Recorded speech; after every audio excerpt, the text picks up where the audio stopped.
All right, Connor, are you there, buddy? Yes, and it sounds much clearer. Perfect timing, perfect everything. All Happy to be here. right, fantastic. So let me change the graphics up on the YouTube side of the place, and we'll get this thing going.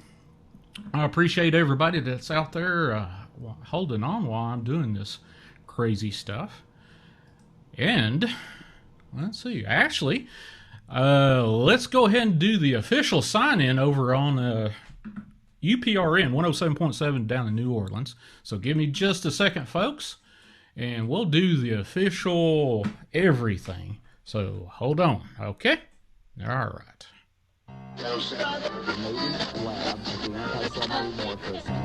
Do ghosts really exist? Are we alone? Is there life after death? Find out.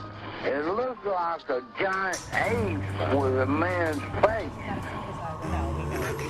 It's Saturday night, June 5th. Welcome to Chasing Truth, and somewhere in the Appalachian Mountains via the interwebs, connected to a spot in Florida and throughout New Orleans on UPRN 107.7 FM. This is Chasing the Truth. I'm your host, Shawn Graham, on deck for the Dark Waters channel, Paranormal Radio app on the Dark Waters channel there, and also way over there on YouTube in the Dark Waters channel. Also, Paranormal UPRN, talkradio.com, UPRN 107.7 FM, down in New Orleans. Welcome aboard, folks. Tonight's guest is Connor Flynn. Connor Flynn is an author of 3 books, Big Brother, Bigfoot, Monsters and Mysteries, Around the Corner, and Eerie Swamp Road Trip to Eden. Connor's enthusiasm and hunger for knowledge of the paranormal has led him to discover many legends he believes are true, and he is enthusiastic about the paranormal. I have, went over his social media accounts. He's got I don't know if you've got a YouTube, do you, Connor? But he's definitely got an IG account and over on Facebook, and everything that I have seen, he's pretty enthusiastic about the unknown and the paranormal and the Bigfoot. Welcome aboard, Connor. How you doing, buddy? Oh man, it's an honor to be here first and foremost, and today's just been like one of the best days of my life. So just to, plateau right here, and then who knows when the sun goes down what's going to happen, but it's just a beautiful day, and I'm honored to be here. Oh man, the stars have aligned, the meteor shower, the blood moon, it all has aligned right here, and I appreciate the introduction. I'm definitely very enthusiastic about this stuff because this is our ancestors. This is our bridge to our creator. So I take this stuff as serious as the preachers, the teachers, and the best college students on the dean's list. I'm trying to combine ancient folklore, science, archaeology, and just everyday witnesses. I'm talking to people on the ground. I talked to a couple police officers today that had Bigfoot encounters. I can't wait to share those. Every day is a mission. So you just got back from Infinity Con over Tallahassee, Florida, correct? Yes. It was my first convention, and it was a long day, but it was a beautiful day. I sold some books. I made some connections.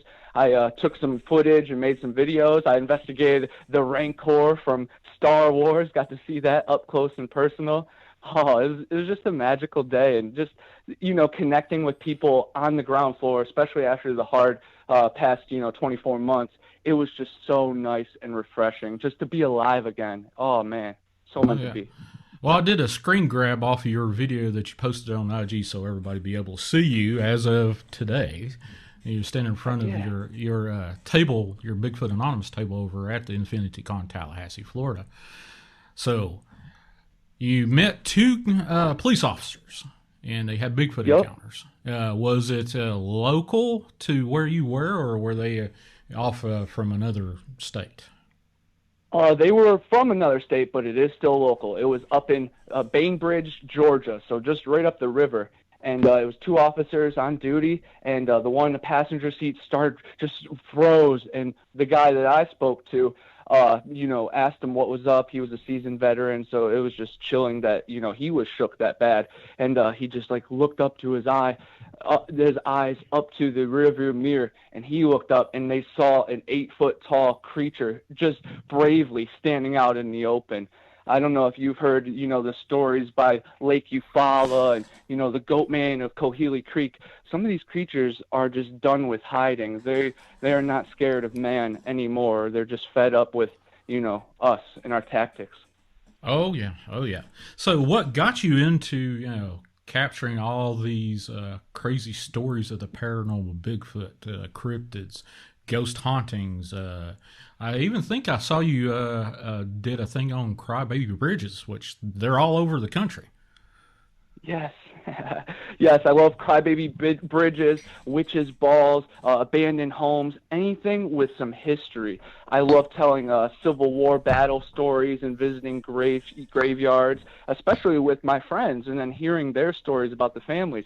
The thing is, once you burst that bubble of just strangeness and you make someone feel comfortable, you're going to get some golden stories. And I feel like it's a little bit therapeutic on both ends. I love hearing it. It makes me sound it and feel a little less crazy. But for them, they actually have someone finally that is going to hear them out and maybe actually, give them a little bit of clarity as much as I can. But all I can do is just be there for people. Right. So what really got you started? What was the first real paranormal encounter that you had of your life that said, wait a minute, something is not up here. It's not what I'm seeing on the news is not what I'm seeing out and about and everybody's believing. Yeah, I had a dogman encounter with two of my friends, Jake and Alex, in a place called Sleepy Hollow. I actually talked about it on Dogman Encounters Radio with Vic Cundiff, and that was another great night. But the night going back, I was 12 years old. It was a golf league on Saturday, so I was sleeping over the Friday. And actually, if you read the last chapter in Erie Swamps, I got testimony from Jake and Alex talking about that night and a night that they previously had before that, like a couple months before. And I always heard the story of the Wolfman. That was before, Dogman was ever a phrase. So we just knew him as werewolves. But over there in the Sleepy Hollow area, down in Brunswick, it's abandoned fishing area that is a diving spot too. It used to be a huge spot just when, like in the 50s and 60s, and now it's abandoned. And I believe there's ley lines that converge. Plus, there's a drive-in theater, so it holds a lot of strange stuff on top of deep caves in the den. But Jake and Alex, they saw something run across the street on their way home from the rec center. And this fireman was driving them home, and he saw it too, witnessed it. They thought it was a deer, but it ended up being some kind of werewolf creature. Of course, the Wendigo and the Deer Man have been brought up because they really did think it was like a two-legged deer just running for some reason. But you definitely don't expect that. But I heard the story of the Wolfman for about 2 months, so I was just excited to sleep over there and check it out. Alex's house was loaded, had this nice basement with a walkout right into the backyard, huge glass door that you could just peer out. And we are playing pool for a while, and we get this strange feeling. And Alex described it as rustling. I think it was more like inner energy, You can just feel when they step into your force field, just like an elephant can sense theirs from miles away.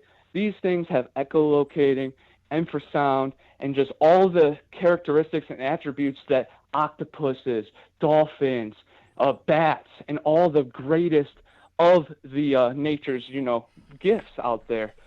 But we felt this strange feeling, and we turn off the lights, and we move to the side, and we're peeking through this little window now to the side of the walkout basement. And we see this hulking figure down in the den. And I don't really remember seeing its eyes. I was young, and I've just done so much. But Alex remembers it clearly. It was glowing eyes looking at him. I was more just scared of the shape. I was like, oh, my God, it's finally down there. And it had me frozen. And that's why I believe maybe they have infrasound or even just strange energy. When you look someone in the eyes and like your love of your life or deja vu, you can make the electricity, zap a little bit. So it's just electronic waves, protons, neutrons. I'm big on we are particle form most of the time, and they are true beings of this earth. So they are able to access their waveforms. So I think this thing was able to watch us the whole time. I think he was just curious, enjoying the three teenage kids just having a ball. But it was a very short encounter, and then we end up going and watching a movie. We were so scared After a while, we ended up going upstairs to the top floor to Alex's room. And then recently, I talked to his mom about it, and she said she used to hear man-like owl calls from the forest.